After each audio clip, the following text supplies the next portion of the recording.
Nah, beralih ke internasional guys. Kalian suka pakai personal computer, tentunya memakai Microsoft. Bill Gates ini salah satu founder Microsoft ya, salah satu peranti lunak terbesar di seluruh dunia. Bill Gates ini sudah pintar dari kecil. Jadi di umur 8 tahun dia sudah membereskan buku ensiklopedia sedunia ya. Ayahnya melihat Bill Gates itu pintar dan haus ilmu. Bill Gates itu menyukai matematika guys, jadi ayahnya memasukkan dia ke sekolah dan kuliah yang elit ya.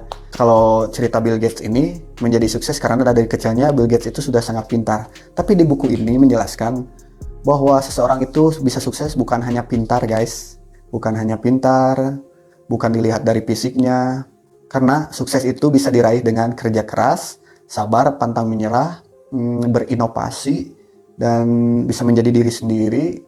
Bahkan lebih eksplor dari orang yang biasa-biasa saja ya. Yang biasa-biasa saja itu ya yang bekerja 8 jam sehari, 1 minggunya cuma 7 hari, atau bahkan bisa cuma bekerja 5 hari dalam seminggu. Sukses orang-orang entrepreneur itu bisa lebih dari 8 jam dan 24 jam sehari. Selain Bill Gates itu ada pengusaha di luar negeri seperti Harlan Sanders. Harlan Sanders itu salah satu contoh bahwa kita itu jangan menyerah ya. Karena di usianya yang sangat tua gitu, di umurnya 56, 50 lebih lah pokoknya, Harlan Sanders ini menawarkan menu-menu yang dia buat ya. Dari 1007 penolakan, 1000 ke 1008 baru diterima menu itu oleh salah satu investor mungkin ya. Jadi dari situ dia memulai usahanya yang kita kenal sebagai KFC. Nah, seperti pepatah Jawa bilang, orang bodoh itu akan kalah dengan orang yang pintar, orang yang pintar itu akan kalah dengan orang yang licik, orang yang licik itu akan kalah dengan orang yang bejo. Kalian tahu artinya bejo? Bejo itu artinya beruntung. Setiap orang itu mempunyai keberuntungan guys. Jadi orang sukses itu tidak bisa ditebak dari dia pandainya, dari dia fisiknya, atau dari apapun. Tapi semuanya itu terdapat keberuntungan. Nah, bagaimana cara kita mendapatkan keberuntungan itu?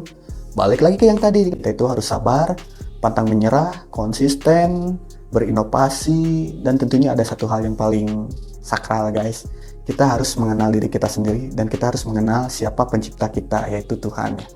Ada juga cerita unik di buku ini ya, seperti Soichiro Honda. Soichiro Honda itu founder Honda, dan dia mengatakan bahwa dirinya tidak suka membaca buku karena setiap kali dia membaca buku tidak ada satupun yang nempel di otak. Dia lebih suka menonton televisi.